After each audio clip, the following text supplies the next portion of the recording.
Good morning, students. I am Shubha Hiremat, Assistant Professor of English, Government First Grade College, Dharwad. In this session, let us discuss the theme of the story. Indian author R.K. Narayan's An Astrologer's Day tells the story of a fraudulent astrologer who makes his living by selling cosmic insights to gullible villagers. Although he has knowledge of the cosmos or actual spiritual insight, astrologer exploits his customers' search for meaning and reassurance, robing his lies in the vagaries of mystery and religion. Narayan's portrayal of astrology and holy men does not eviscerate or prosecute religion, but certainly prods at it. The astrologer is presented as a mere man full of greed and fear and suffering from the woes of marriage, money, and tangled relationships, much like any other human being. He possesses no cosmic insight of his own and so must borrow and fabricate it. At the same time, author recognizes that such religious mysticism, whether real or fantasy, offers an architecture of meaning for common people suffering from common problems, but fearing insignificance and a lack of control above all else. The major themes of this story are mysticism and religious hypocrisy, deception, fate, sense of guilt and relief, fear of identity, reality and appearance, revenge, irony. Mysticism and religious hypocrisy. The astrologer's appearance, produced by his garb and equipment, are all designed to create an air of mysticism and power. In the opening lines of the story, as the astrologer's character is being established, he lays out his professional equipment, which is nothing more than a number of cowrie shells, a cloth chart that is too obscure to be understood but looks sufficiently mystical, and a bundle of ancient writings and scrolls. These props help him sell the illusion that he is really a holy man. He never actually uses the items. The astrologer also painted his forehead with sacred ash and wrapped himself in a saffron turban. Saffron, ironically, being symbolic in Hinduism of purity and the quest for light. The astrologer seats himself beneath a large tamarind tree, drawing upon the classical image of holy men instructing their disciples beneath a grand tree, like Buddha attaining enlightenment or icons of Jesus Christ teaching his followers. By associating himself with a grand piece of nature, he further reinforces the notion that he is a man connected with and harmonizing with the world and the cosmos. In fact, the narrator notes half the enchantment of the place had to do with the fact that it did not have the benefit of municipal lighting. That is, marketplace itself only seems mystical, essentially because it lacks adequate lighting provided by the government. Such minute details in the story comically undercut any notion of the astrologer as a true mystic and reject outward trappings of mysticism as shallow and meaningless.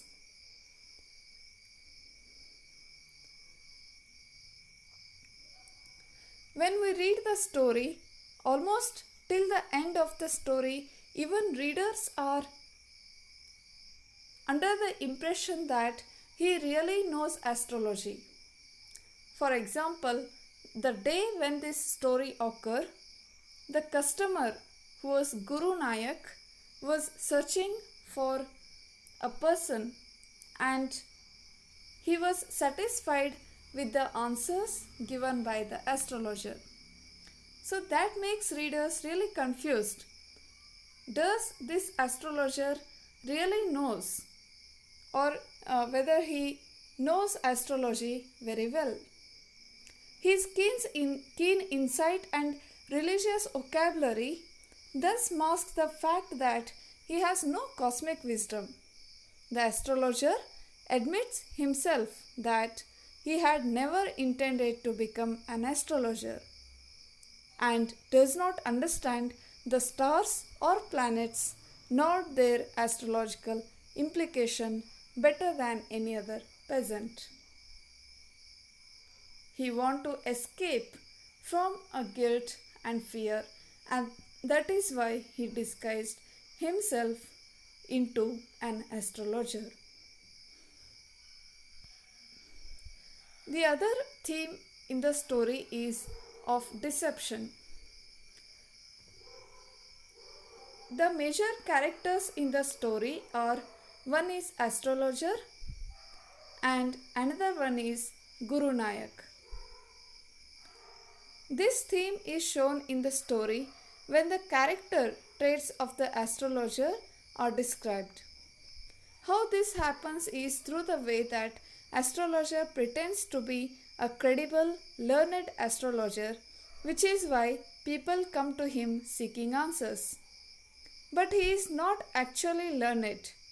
He doesn't know much about astrology and instead pretends to know about it. Thus, he was deceiving the customers. Not only that, in reality, when Guru Nayak was confronted and he forces astrologer to tell about what he was searching for, astrologer used his profession and his garb effectively and again deceived Guru Nayak by telling that the man he was searching for was dead 4 months ago, and he also very well accurately tells that where the village is, and again he warned Guru Nayak never to travel south. Thus, he deceived Guru Nayak once again and he was satisfied with his answer.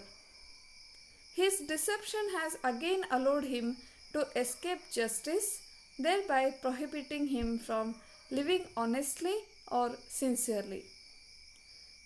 He would have confessed that what crime he had committed in youth and how much he was guilty. Instead, he deceived.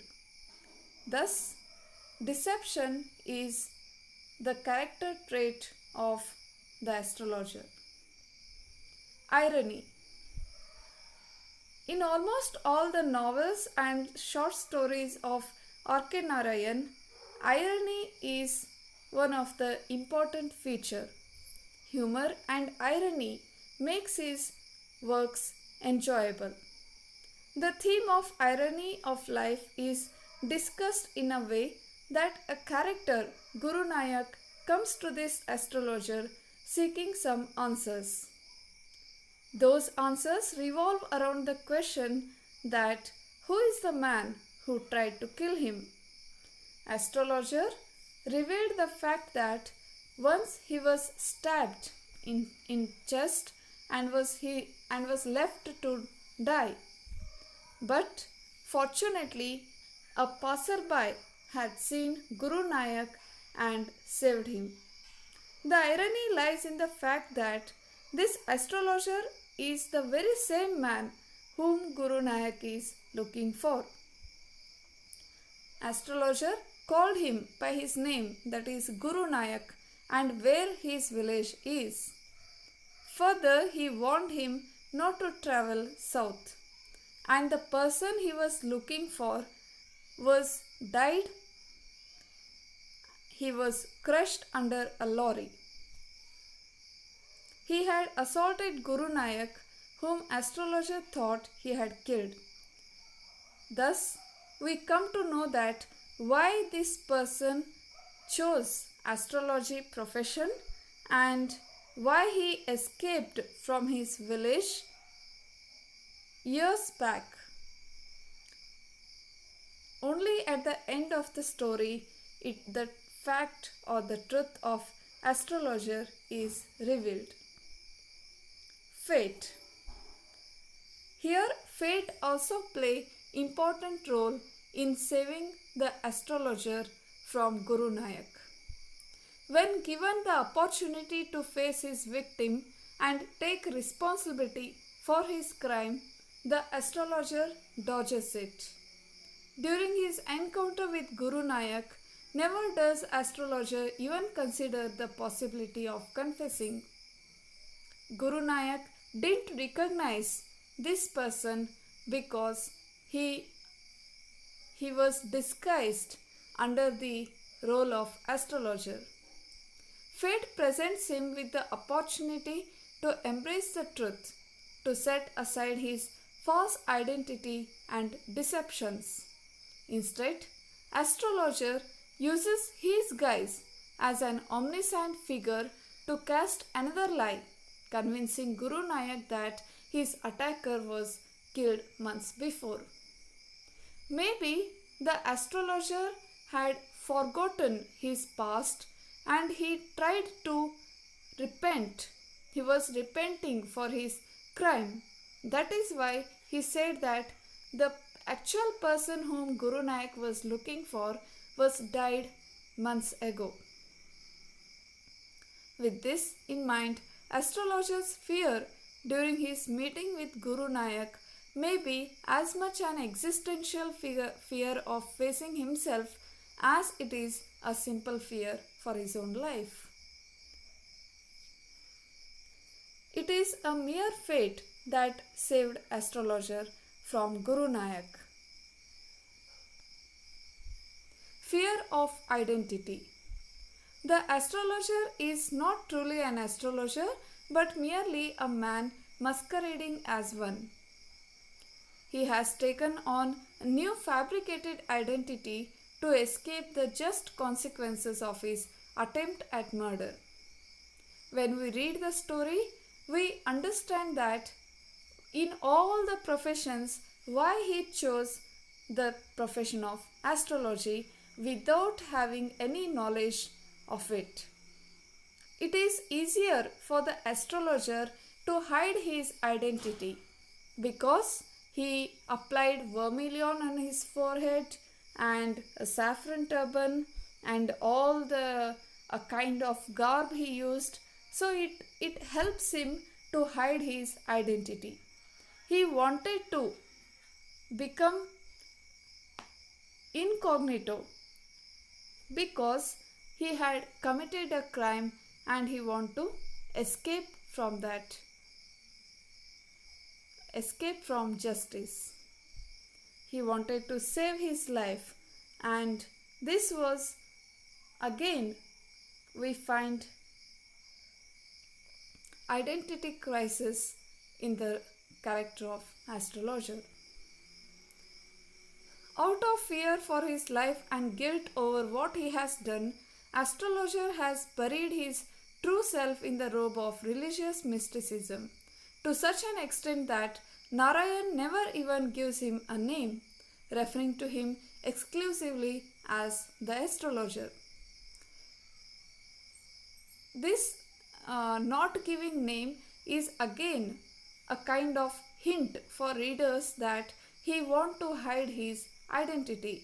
He was afraid of his crime and he was guilty. He left his village and disguised as an astrologer by hiding his true identity. Our names are a kind of identity for us, mark of identity, and he never want to reveal his real name.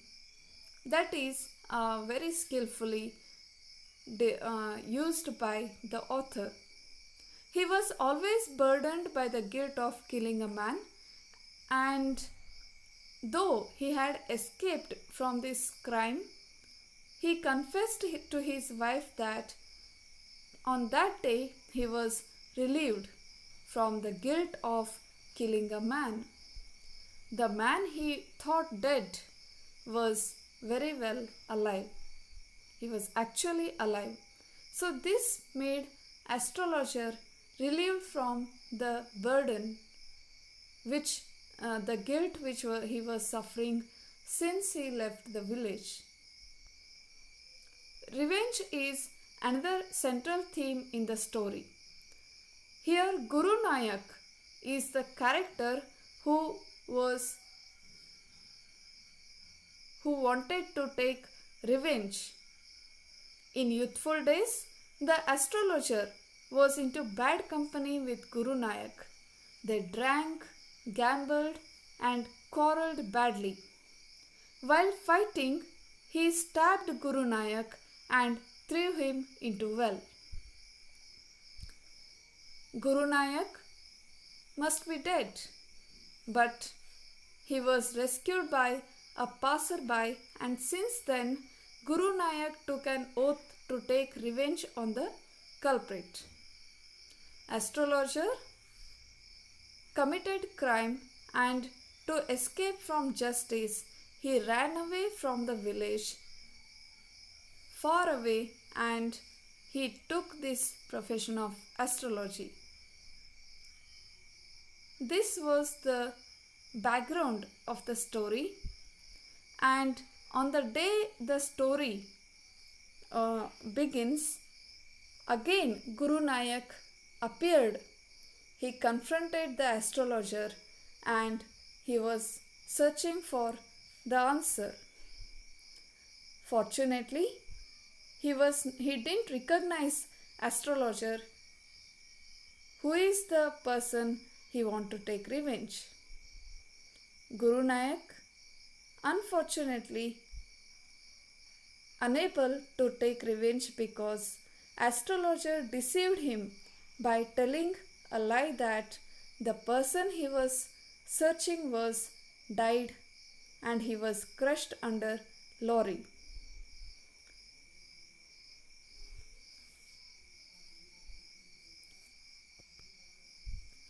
Appearance and reality.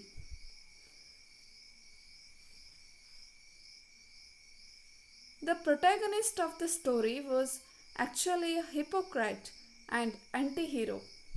Like many astrologers in India, he too acted as a holy man.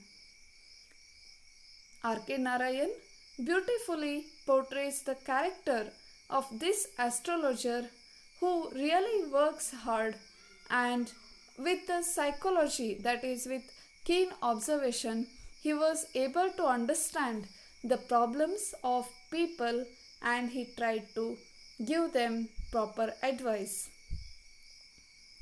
People